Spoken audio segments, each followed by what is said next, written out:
Título de la lección: La autoridad y el Evangelio de Pablo. Nuestro texto inicial se encuentra en Gálatas capítulo 1, verso 10. Pues, ¿busco ahora el favor de los hombres o el de Dios? ¿O trato de agradar a los hombres? Pues si todavía agradara a los hombres, no sería siervo de Cristo.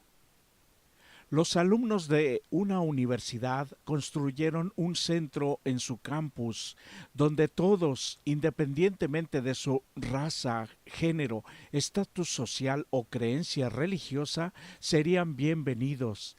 Imagina que años más tarde estos alumnos regresaron al campus para descubrir que otros alumnos habían rediseñado el centro.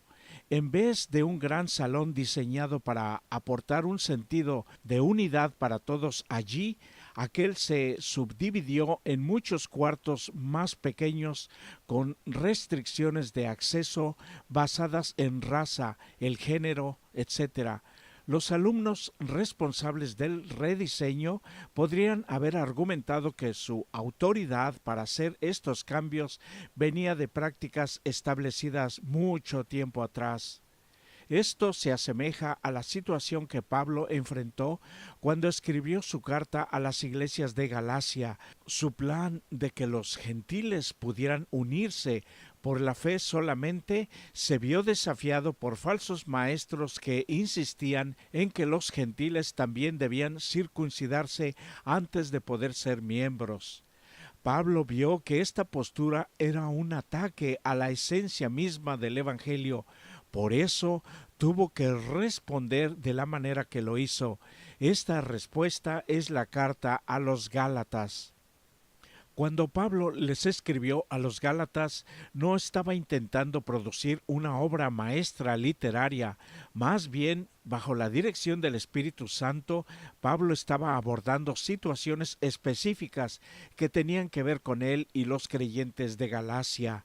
Las cartas como Gálatas jugaron un papel fundamental en el ministerio apostólico de Pablo. Como misionero al mundo gentil, Pablo fundó una serie de iglesias diseminadas alrededor del mar Mediterráneo. Aunque visitaba estas iglesias, cada vez que podía, no podía quedarse por mucho tiempo en un solo lugar. Para compensar su ausencia, Pablo les escribía cartas a las iglesias para darles consejos. Con el tiempo se compartieron copias de las cartas de Pablo con otras iglesias. Aunque algunas de las cartas de Pablo no se han conservado, por lo menos 13 libros del Nuevo Testamento llevan su nombre. Además, como lo muestran las palabras textuales de Pedro, en algún momento los escritos de Pablo comenzaron a considerarse parte de las Escrituras. Esto muestra cuánta autoridad llegó a tener su ministerio ya desde los inicios de la historia de la Iglesia cristiana. El formato básico de las cartas de Pablo resultó ser común a todos los escritores de cartas en sus días, por medio y en un estilo con los que estaban ya familiarizados. Si la Biblia se escribiera hoy, quizás se vería influenciado por los estilos tan de moda, como son las redes sociales y las telecomunicaciones. Así debe de ser, y nunca ha sido tan fácil compartir la verdad del Evangelio hoy, tan fácil como un clic desde nuestros celulares o computadoras. Gálatas contiene algunas características únicas que no se encuentran en las otras epístolas de Pablo. Estas diferencias pueden ayudarnos a entender mejor la situación que Pablo estaba abordando. El saludo inicial de Pablo en Gálatas no solamente es un poco más largo que los otros, sino también se esfuerza por describir la base de su autoridad apostólica. Literalmente la palabra apóstol significa uno que es enviado o un mensajero. En el Nuevo Testamento, en su sentido más estricto, se refiere a los 12 seguidores originales de Jesús y a otros quienes Jesús se les apareció y comisionó para ser sus testigos. Pablo declara que pertenece a este grupo selecto. El hecho de que Pablo niegue con tanta vehemencia que su apostolado descansa sobre algún ser humano sugiere que hubo un intento por parte de algunos de Galacia de socavar su autoridad apostólica. ¿Por qué? Como hemos visto, algunos de la iglesia no estaban contentos con el mensaje de Pablo de que la salvación se basa solamente en la fe en Cristo y no en las obras de la ley. Sentían que el Evangelio de Pablo estaba socavando la obediencia. Estos detractores eran sutiles, sabían que el fundamento del mensaje evangélico de Pablo estaba ligado directamente a la fuente de su autoridad apostólica y estaban decididos a lanzar un ataque poderoso contra esa autoridad. Probablemente aseveraban que Pablo no era uno de los seguidores originales de Jesús. Su autoridad, por lo tanto, no provenía de Dios, sino de los seres humanos, quizás de los líderes de la iglesia de Antioquía que comisionaron a Pablo y a Bernabé como misioneros. O quizás provenían únicamente de Ananías, quien había bautizado a Pablo. Según la opinión de ellos, Pablo era simplemente un mensajero de Antioquía o Damasco, nada más. Por lo tanto, argumentaban que su mensaje era meramente su propia opinión y no la palabra de Dios. Pablo reconoció el peligro que presentaban estas acusaciones, por lo que defiende inmediatamente su apostolado dado por Dios. Hoy día está en crisis el concepto de autoridad debido a que ha aumentado mucho la maldad de muchos líderes sociales, seculares y religiosos, pero eso no quiere decir que por esta razón se desacredite la autoridad de los buenos líderes de la Iglesia cuando siguen fielmente la autoridad que está sobre toda autoridad terrena, el sagrado registro, la Biblia. Es por eso necesario que la estudiemos por nosotros mismos, para que no nos engañen tantos charlatanes religiosos y seculares, o apliquemos mal los escritos sagrados, especialmente al discriminar a nuestros propios hermanos en la fe.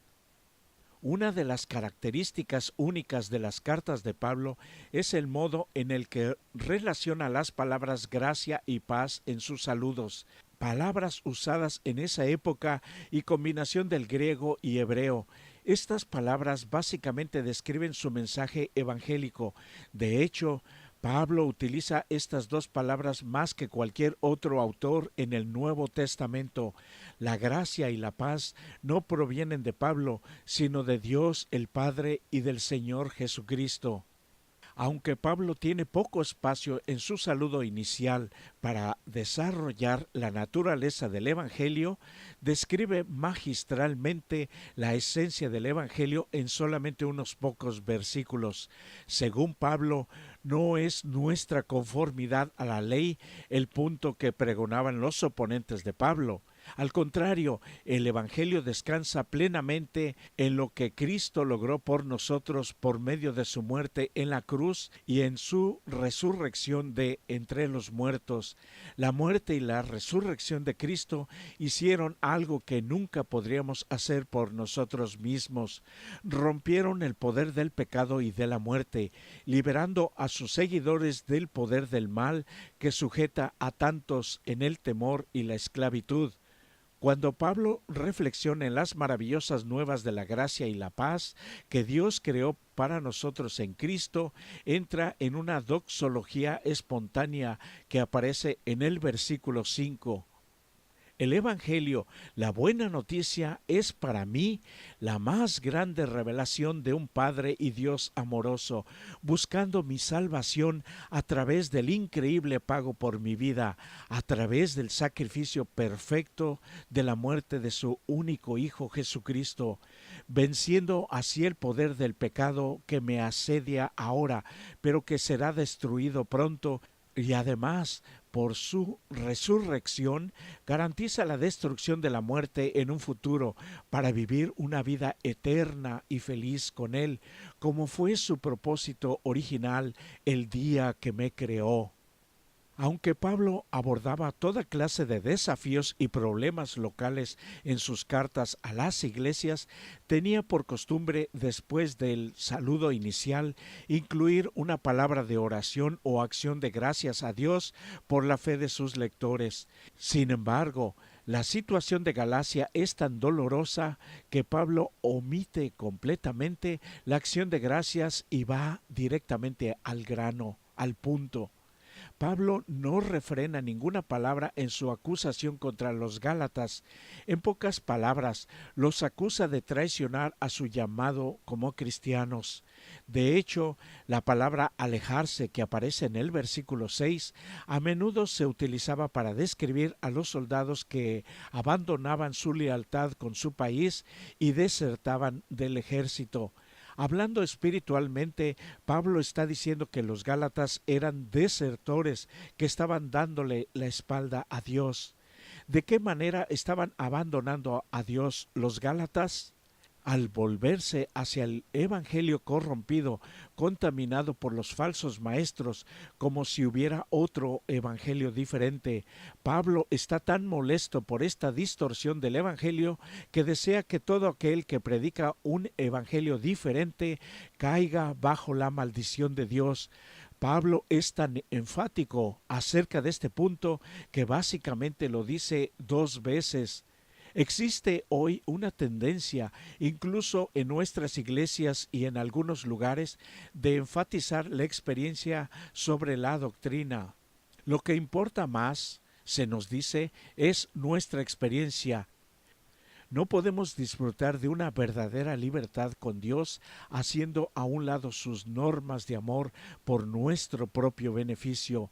Ella es eterna y base de su gobierno justo y perfecto para los seres humanos en esta tierra, para los celestes y en todo el universo creado. Me acabo de enterar por medio de las noticias de un individuo que lanzó su automóvil contra un monumento de los 10 mandamientos de Dios erigido a las afueras de un edificio del gobierno estatal. Cuando iba en su veloz carrera en su automóvil para derribarlos, iba gritando ¡Libertad! ¡Libertad! Lo increíble es que ya había hecho esto mismo con otro edificio gubernamental en otro estado tiempo atrás. Dios nos quiere salvar de nuestros pecados, no en nuestros pecados. Los detractores de Galacia afirmaban que el Evangelio de Pablo en realidad era motivado por su deseo de obtener la aprobación de los demás. Aseveraban que era porque Pablo deseaba conversiones a toda costa. Quizás pensaban que Pablo no lo requería porque sabía que los gentiles tenían reservas sobre la circuncisión, que le gustaba además complacer a la gente. En respuesta a esas alegaciones, Pablo les señala a sus oponentes que tales falsos acusadores caen bajo maldición divina. Para Pablo es imposible ser seguidor de Cristo y a la vez intentar complacer a la gente inconversa. Los versículos 13 al 24 proveen un informe autobiográfico de la situación de Pablo antes de su conversión. Pablo afirma que las circunstancias que rodearon cada uno de estos eventos hacen que sea absolutamente imposible que alguien afirme que él recibió este evangelio de otro que no sea de Dios. Pablo no se quedará sentado, cruzado de brazos, ni permitirá que los demás menosprecien su mensaje, cuestionando su llamado. Él sabe lo que le sucedió, sabe que fue llamado a enseñar y lo llevará a cabo sin importar el costo. Nuestra vida espiritual debe ser balanceada y equilibrada por la palabra de Dios, la Biblia. Conocerla de veras trae seguridad, convicción y compromiso amoroso con Dios y con nuestros hermanos en la fe. No solo hace su llamado a personas especiales, sino a todo ser que tiene la capacidad de razonar para ser un fiel seguidor de Jesús y también ser un testigo, un transmisor a otros que aún no le conocen. Tú y yo somos llamados, no importa si tenemos o no estudios profesionales de teología o ministerio, Así también trataron de desacreditar a Jesucristo los dirigentes de la iglesia. Decía mi madre, yo no necesito un cargo en la iglesia para hablar de Jesús, mi amado Salvador. Les hablaré de su gran amor por mí y mi salvación. Tan seguro es que cada uno tiene una parte especial que hacer para Dios en esta tierra, así como es seguro que tenemos un lugar reservado en el cielo cuando Él aparezca por segunda vez. Esto es muy importante. Por favor, no lo olvidemos. Muchos usan sus conocimientos de la Biblia para engañar a otros y hacerlos caer en apostasía. El diablo también conoce la Biblia y muy bien, y con ella, tergiversando su contexto y su mensaje, trató de engañar al mismísimo Dios, al Creador, al Logos, al Verbo Divino, a Jesucristo. En casi cada iglesia cristiana había algunos miembros que eran judíos de nacimiento. Los falsos maestros judíos llegaron con facilidad a esos conversos y mediante ellos se afianzaron para engañar a las iglesias. Pero al enfrentarse a Pablo, usando argumentos de la Biblia de ese entonces, era imposible refutar las doctrinas enseñadas por Pablo. Por eso usaron los medios más inescrupulosos para contrarrestar su influencia y debilitar su autoridad. Declaraban que no había sido discípulo de Jesús, ni había sido comisionado por él, pero que, sin embargo, se había atrevido a enseñar doctrinas directamente opuestas a las anunciadas por Pedro, Santiago y los otros apóstoles, que fueron enviados a apacentar primero a los judíos. Pero Pablo fue enviado a los convertidos no judíos, a los llamados así gentiles. En Gálatas 1:14, Pablo dice que era extremadamente celoso de las tradiciones de sus padres. Al decir tradiciones, probablemente se refería tanto a las tradiciones orales de los fariseos como al Antiguo Testamento en sí mismo. ¿Qué lugar hay para las tradiciones en nuestra fe? Aquí tenemos una advertencia hoy con respecto al tema de la tradición. ¿Qué es lo que le agrada realmente a Dios dentro de nuestra iglesia? Muchos deberíamos darle una revisada a algunas cosas que creemos y que no se encuentran registradas en la Biblia, y les damos tanto crédito a nuestra opinión como si Dios estuviera de acuerdo con nuestra manera errada de interpretarlas. Muchos eruditos lo están haciendo hoy como ayer. Así se hizo antes y así debe hacerse siempre. Piensan equivocadamente para sí mismos. Tenemos que renovar nuestra mente de acuerdo a lo escrito también por Pablo por inspiración divina, pero sin sacrificar el amor a Dios y a nuestros semejantes, especialmente a los de la familia de la fe. Los falsos maestros intentaban socavar el ministerio de Pablo al afirmar que su discipulado y su mensaje evangélico no provenía de Dios.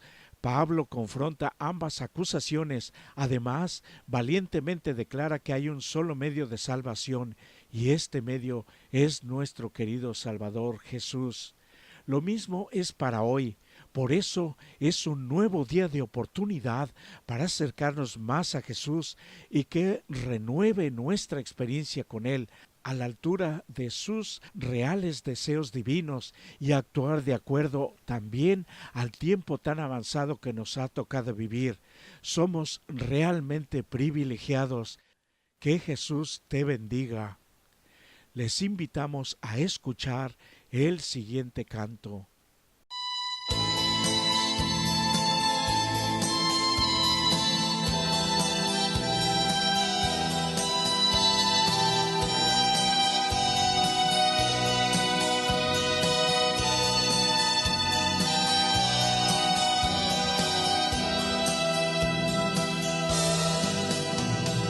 La sangre de Cristo es la que me limpia del mal.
fuiste